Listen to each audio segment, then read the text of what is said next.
Кореяга кантип барса болот? Акыркы убакта Россия Федерациясынан тышкары башка өлкөгө жумушка барууну каалагандар өскөнүнө байланыштуу башка мамлекетке баруу жолдору да ачылууда. Мисалы, мурда Англия, Германияга жана араб өлкөлөрүнө барып иштегендер аз болчу.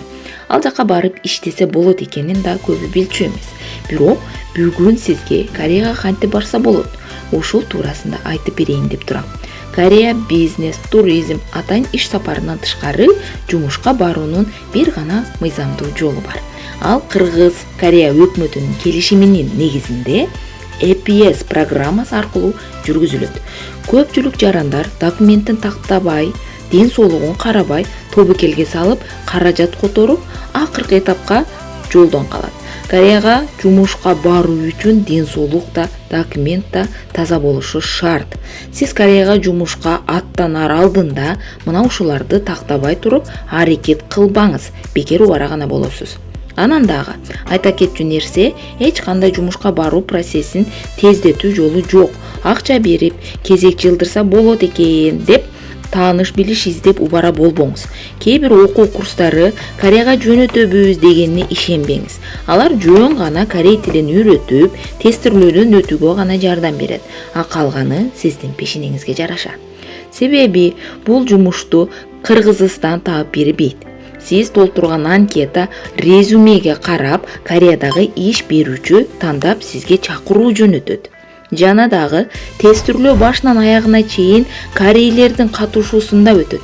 Экзаменде өзүңүзгө ишенбей, ордуңузга башка бирөөнү киргизип, алдамай жолдорун колдонбоңуз.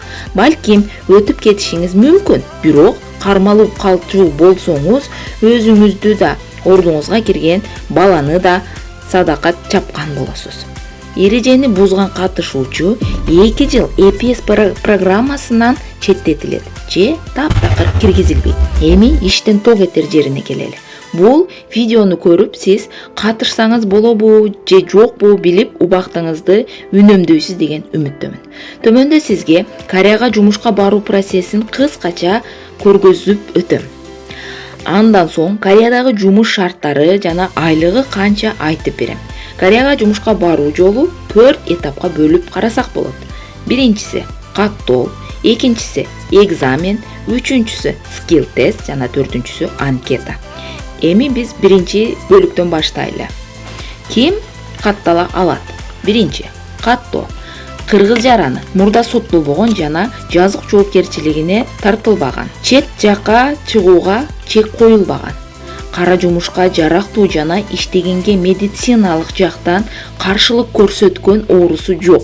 Гепатит, туберкулез сыяктуу жугуштуу оору болбосо дагы болот. Жашы 18ден 39 жашка чейин. Кореядан депортация болбогон. Кореяда E9, E10 визасы менен 5 жылдан ашык жүрбөгөн. Түз ажыратууну билген. Далтонизм болбосу керек. Эгерде сиздин өмүр баяныңыз жогорудагы шартка туура келсе, анда бул документтерди даярдаңыз. Тестирлөөгө катышуу үчүн $28. Бул үчүн РСК банкка барып, Кореяга экзамен үчүн деп төлөп, квитанциясын сканерден өткөрүп алыңыз. Чет өлкөлүк паспорт, анын түстүү көчүрмөсү, паспорттун жарактуу мөөнөтүн тактап, сканерден өткөрүп алыңыз. 2 түстүү сүрөт, 3x5, 4x5. Ак фондо электрондук файлы керек. Акыркы 6 айда тартылган болсун. Мүмкүн болсо 2-3 дана кошумча чыгарып ала бериңиз. Кийин керек этет. Анкета. Мындан мурун каттоо офлайн жүрүп, анкета ошол жерде толтурулчу. Азыр заманга жараша каттоо онлайн жүрөт. Каттоо ачылган күнү сайтка Бишкекке өзүнчө, Ошко өзүнчө шилтеме чыгат. Шилтеме аркылуу кирип, жогоруда даярдалган документтерди карап, толтуруп чыгасыз. Анкета толтуруу ыкмасы да ушул сайтта көргөзүлгөн. Эгерде анкетаны кандай толтуруу боюнча видео консультация керек болсо, комментарийге жаза кетиңиз. Балким кийинкиде кандай толтуруу боюнча да видео даярдап чыгарамын. Экинчи, экзамен. Каттоодон өткөндөн кийин 2-5 жума аралыгында экзамен кайда, саат канчада болору жарыяланат.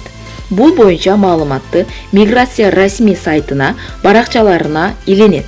Экзамен жыйынтыгы ошол күнү айтылып, расмий 2-3 күн аралыгында сайтка жарыяланат. Үчүнчү, скилл тест. Эгерде сиз корей тилин билүү боюнча тестирлөөдөн ийгиликтүү өтсөңүз, анда сиз кийинки skill тест этабына да өтүшүңүз керек болот. Жалпылап кыскача айтканда, мындан сиздин физикалык жана психикалык абалыңыз аныкташат. Skill тестте сиз компоненттүүлүк тести, кадимки физикалык көнүгүүлөр, физикалык тест, далтонизм. Интервью алынат. Skill тест качан болору экзамен бүткөндөн кийин 2-3 жума аралыгында расмий соц баракчага, сайтка илинет. 4-чү анкета. Бул акыркы этап. Мындан кийин сиз бир гана Кореядан контракт, башкача айтканда жумуш келишимин гана күтүп каласыз. Анкетада Кореянын кайсы шаарына барып иштейсиз, кандай тармакта иштегиңиз келет, буга чейин Кореяда болгонсузбу? Ушул сыяктуу графаларды толтуруп тапшырасыз. Каттоодон өтүп жүргөндө кошо тапшырып жүргөн балдар кыздардан сураштырып билгенди тактаганча аракет кылганыңыз жакшы. Белгилей кетүүчү нерсе, каттоо эрежелери бат-баттан өзгөрүп турат. Андыктан катталар алдында расмий сайттан дагы бир тактап алсаңыз жакшы. Жогорудагы айтылган этаптардан баарынан өттүңүз дейли. Эми Кореяга келесиз. Кореяда алдыда сизди кандай жашоо күтүп турат? Ошол үчүн кыскача Кореянын жашоосу тууралуу айтып өтөйүн. Эң негизгиси тилди жакшылап өздөштүрүңүз. Эгер тилди жакшы билсеңиз, жумушта да, моралдык жактан да кыйналбайсыз. Кореяда эң жакшысы аябай коопсуз өлкө. Түнү деле күнү деле коркпостон жүрө бересиз. Албетте, кылмыштар болуп турат. Бирок өтө аз пайызда. Расалык бөлүү, кемсинтүү, көчөдө документ текшерип басынтуу деген нерсе таптакыр жок. Эч кимге тийишпейт, киришпейт. Ар ким өзү каалагандай жашайт. Ал эми жумуш боюнча айта турган болсок, жумуштан көпчүлүк жерде жатакана, түшкү тамак менен камсыз калат.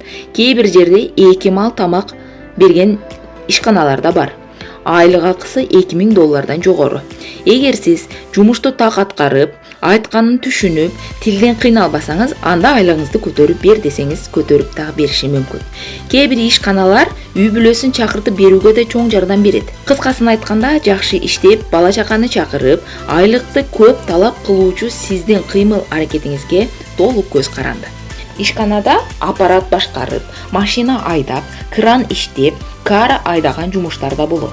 Кыздар консерва чыгарган, тамак упаковка кылган же болбосо тамак жасаган, бир нерсе чогулткан ишканаларда иштешет.